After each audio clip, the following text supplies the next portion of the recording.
When the stars were right, they could plunge from world to world through the sky, but when the stars were wrong, they could not live. But although they no longer lived, they would never really die. They all lay in stone houses in the great city of Arlia, preserved by the spells of mighty Cthulhu, for a glorious resurrection when the stars and the earth might once more be ready for them. But at that time, some force from outside must serve to liberate their bodies. By Francis Wayland Thurston. Hey guys, what's up? It's been a while since we covered anything about Cthulhu, and I know that we have been jumping from kaiju to extinct creatures to even transformers and starships, but these strange and weird fictional and extinct content are our passion. So the last video we made about Lovecraftian monsters was what if Cthulhu was in the monsterverse, and if you haven't seen it, then I'd probably suggest that you watch it after this video. But before that, we also covered the topic about who were the ancestors of the great old one, Cthulhu. So it is only natural that we follow up with who are the children and offsprings of Cthulhu, the next generation of gods and old ones.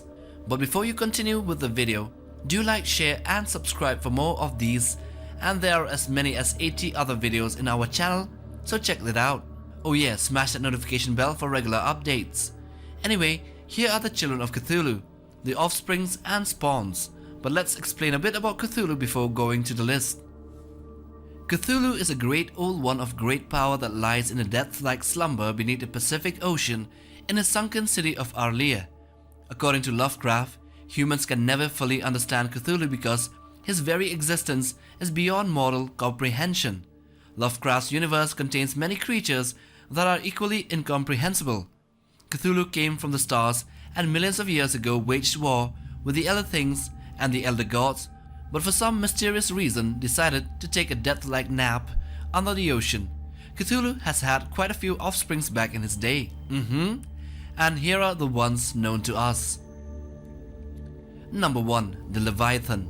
As by the extract from the Necronomicon, it is also called as a stellar lava, an offspring of death. Leviathan is seen, feared and worshipped and named by men. It is linked by its dreams to the one who sleeps and will not rest until its divine progenitor is free.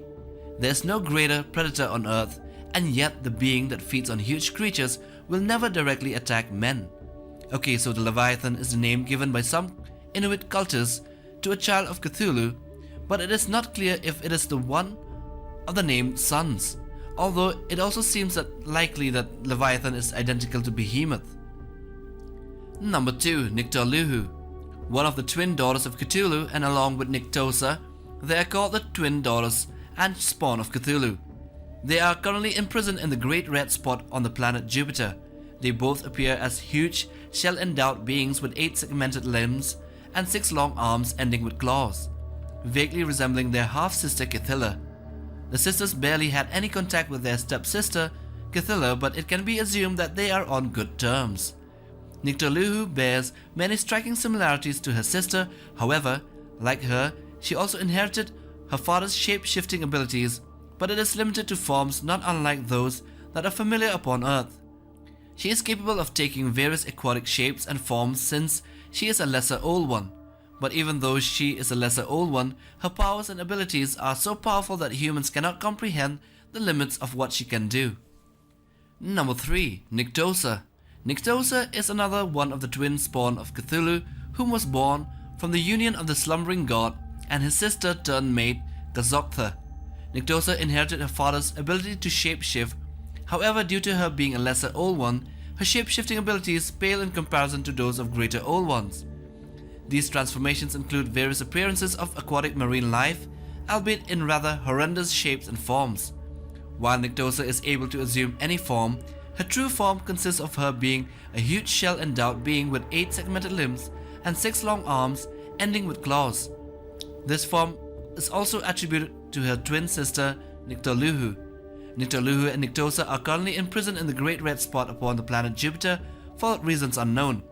It is highly likely that one of the elder gods imprisoned them there, seeing as that, despite their status as lesser old ones, are incredibly destructive and can bring about the madness and plague that their father will spread when he awakens from Arlia. So both of these twin daughters of Cthulhu are devoted to their father's plans and await his return from his dreamlike state. Number 4. Tirith. Nothing much is known about this child of Cthulhu except for the fact that he, Death, is the offspring of the great old one Cthulhu and the elder god Cthulhu. We tried researching about this offspring, but we could not find anything about him or his mother, the elder god, but it seems rather peculiar that Cthulhu had a relationship with one of the elder gods, given the fact that they were at war for a very long time and in the end was banished to earth by them. Number 5. Zoth-Ommog. Zoth-Ommog is a great old one and the third son of Cthulhu, featured in the Zothic legend cycle by Nctosa. He has a cone-shaped body, a razor-fanged reptilian head rather like that of a Tyrannosaurus rex, 4 broad, flat, starfish-like arms with suckers, and a mane of tentacles. How he swims or walks on the ocean floor is unknown, but it is possible that he has a slug-like foot similar to that of the great race of Ythogtha. Zoth-Ommog was imprisoned by the elder gods beneath the seabed near Punepe and Ralaya. Like his older brother Ythogtha, Zoth-Ommog is served by Father Oop and Yugs. Zoth-Ommog's legend is chronicled in the Arlia text and the Punepe scripture. Number 6. Ythogtha. Ythogtha, also known as the Thing in the Pit, is a great old one who appears in H.P. Lovecraft-inspired Cthulhu Mythos. Spawned by Cthulhu and Ythogtha on the distant planet Zoth, Ythogtha was brother to Ghatanothoa, Zoth-Ommog, and Cassilda. Though like all of the great old ones, he is similar to nothing else that exists. Ythogtha is the second son of Cthulhu and resembles a gigantic humanoid frog or a deep one, with only a single huge eye in the center of his forehead like a cyclops. A dense mane and a beard of writhing tentacles grows from his head. Ythogtha is incredibly large. When the sorcerer priest Xanthu attempts to free Ythogtha from his prison, he mistakes the god's clawed, slimy fingertips for mountainous heads. The elder gods imprison Ythogtha in the abyss of Ye. He is served by the planarian like Yugs and the Lord Oop, the father of the worms. Number 7. Ghatanothoa. Gathanothoa, the dark god, is a great old one and the firstborn of Cthulhu spawned by Ythogtha on the planet Zoth. It is a huge amorphous monstrosity whose appearance is so hideous that anyone who gazes upon it, or even a perfect replica of it, is petrified into a living mummy. The victim is permanently immobilized, the body taking on the consistency of leather, and the internal organs and brain preserved indefinitely, yet remains fully aware.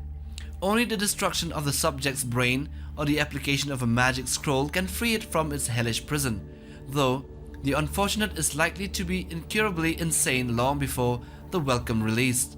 Spawned by Cthulhu and Ythogtha on the planet Zoth, Gathanothoa was brought to Earth by an ancient alien race, possibly the millennia ago, who then entombed it beneath Mount Ythogtha on the lost continent of Mu, which lies at the bottom of the Pacific Ocean in modern times. Number 8. Cassilda. Cassilda, also known as the Kraken or the Secret One, is an offspring of Cthulhu and Ythogtha, and she is the daughter of Cthulhu and is critical to his plans, as should Cthulhu somehow die, Cassilda will give birth to him once more. Ugh. As such, she is guarded by the Deep Ones and Ythogtha, in what might be assumed to be Arlia, as she was first born from the star Zoth, but later on came to Earth. Cassilda is a great old one and is the youngest progeny of Cthulhu and his androgynous mate, Ythogtha. Cassilda has the appearance of a gigantic red-bodied black ringed and six-eyed octopus with small wings. Like her father, she is able to alter her body proportions at will, such as by enlarging her wings to enable her to fly. While she normally has 8 arms like any octopus, she can extrude or retract additional ones at will. And number 9, the Cthulhu, also known as the Star-Spawn of Cthulhu, and they are sapient species that have a similar appearance to the great old one Cthulhu, but are of far smaller sizes. Relatively little is known about the Cthulhu other than that they arrive on Earth with Cthulhu and are his underlings. After coming to Earth, the Star-Spawns built a great basalt city called Arlia on an island in the Pacific Ocean. Murals and sculptures preserved beneath the alien ruins in the Antarctic record a war that they waged against the Elder Things after arriving on Earth, but thereafter established a treaty.